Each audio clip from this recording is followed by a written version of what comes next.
Oui, bonjour Luther, bonjour mes chers frères de la diaspora camerounaise. Donc nous continuons ici donc la présentation de ce plan d'affaires de Kazor Agribio sur son installation et sa mise en œuvre sur sa phase d'installation au Cameroun. Donc on vous a présenté dans les slides précédentes comment on avait choisi nos sols, quelles étaient leurs caractéristiques, c'est quelque chose de très promoteur. Nous avons aussi envisagé et nous avons étudié vraiment quels étaient les outils qui étaient nécessaires pour effectivement travailler ce sol. Donc vous voyez que c'est encore des terres neuves où personne n'a encore rien fait dessus, mais nous, dans le choix, la première phase, en fait, consiste à nettoyer, déblayer, marquer, préparer et nettoyer définitivement ce terrain-là pour qu'il réponde à nos besoins de production agricole. Ici, là, vous voyez l'ensemble des engins, à gauche comme à droite, donc autour de ce terrain qu'on vous a présenté tout à l'heure. On a besoin, premier outil indispensable, un gros bulldozer. Vous savez que ça, c'est un engin qui est capable de faire 8 hectares par jour.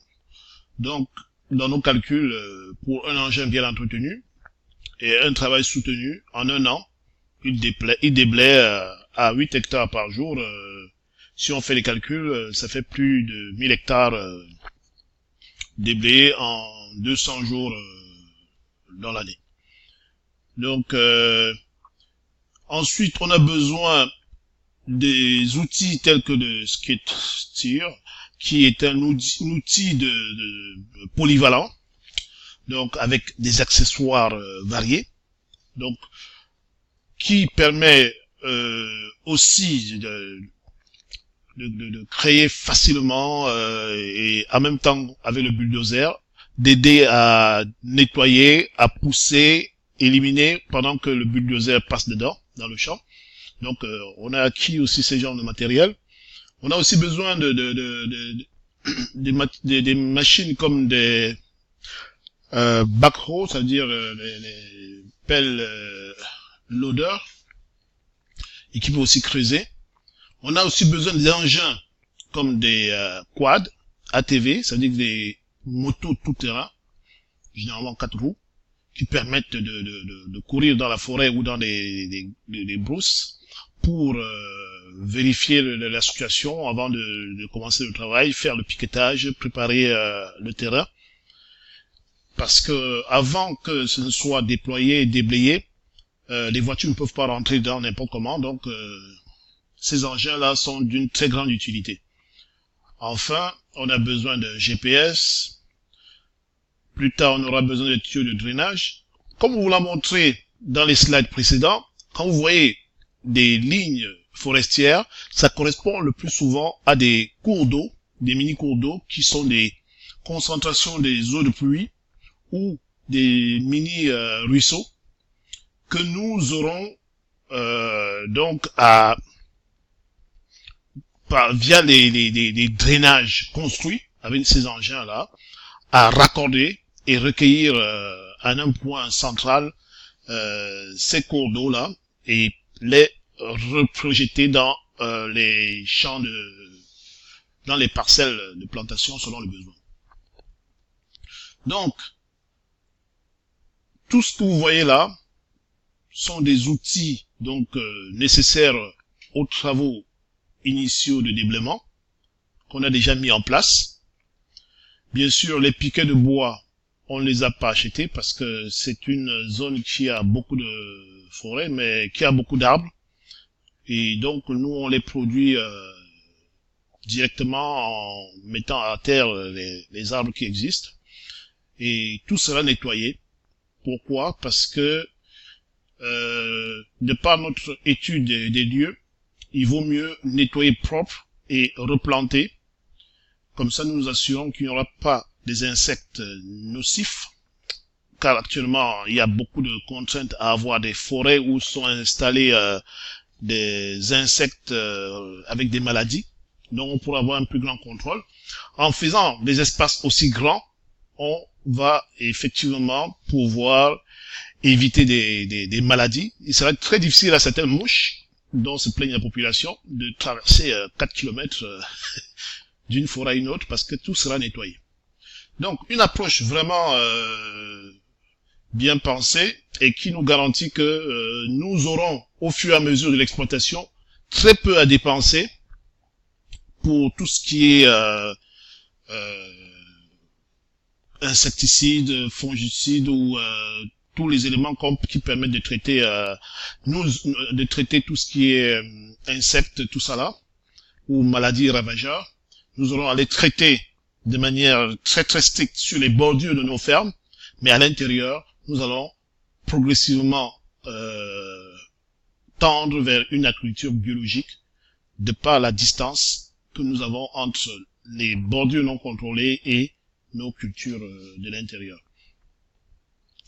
Donc, ensuite, nous avons acquis actuellement donc tout l'arsenal qui va nous permettre de passer au deuxième niveau, travailler nos terres. Donc, on a acquis ces tracteurs et sélectionné donc les outils qui nous permettent de tourner cette terre, de les retourner et de les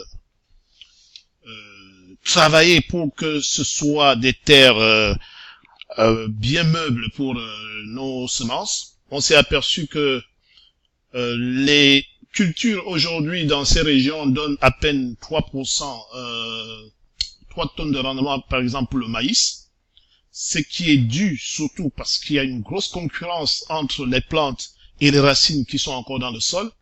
Il y a aussi les terres qui ne sont pas assez meubles. Et puis, il faut dire que les gens ne savent pas encore conserver la fertilité ou ajuster, évaluer et ajuster les minéraux lorsqu'ils font leur plantation.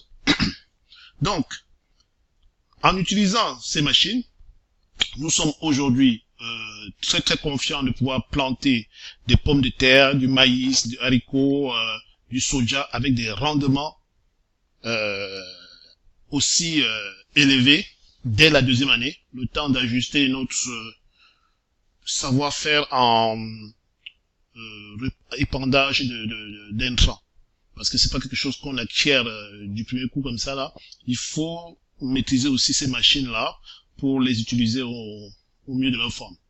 Par contre, nous sommes très confiants et nous avons sélectionné les machines que vous voyez là. Ce sont des machines qui sont actuellement attibati déjà et que nous allons au fur et à mesure des années les démultiplier. Donc, on vient de vous montrer comment nous allons opérer. Donc, quand nous parlons de traiter 1000 hectares par an, on sait que chaque année, nous allons acquérir de nouvelles machines, nous allons augmenter nos capacités. Remarquez que pour ce qui est de la préparation des sols, les machines que vous voyez ici, qui sont effectivement spécialisées dans l'architecture du sol, dans la préparation initiale du sol, passent une fois, arrangent et découpent selon le lotissement qui a été prévu, avec les bornages qui sont mis, ce qui est déjà fait actuellement, il nous manque seulement à faire passer les machines. Ensuite, vous voyez avec ce râteau que nous accrochons sur le bulldozer, nous pouvons enlever toutes les racines qui sont dans le sol sans toucher la partie fertile du sol, parce que ce râteau ne bouge pas le sol. Et le bulldozer passe une seule fois, et ensuite quand le lotissement est fini, il va attaquer. Tous ces engins-là vont passer au deuxième lot que nous allons développer donc l'année suivante, ainsi de suite.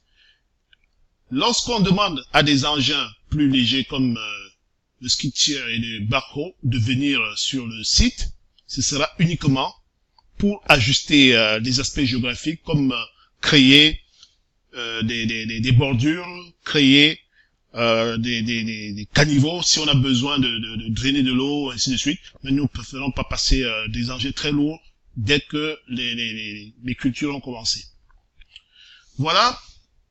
Et comment donc, puisqu'on nous a montré maintenant de quelle manière nous allons faire la culture, donc une culture, on vous présente pas les aspects des récoltes parce que pour la récolte, nous allons probablement les 3 premières années utiliser beaucoup de main d'œuvre, mais nous sommes en train d'étudier des machines qui vont aussi nous servir à récolter.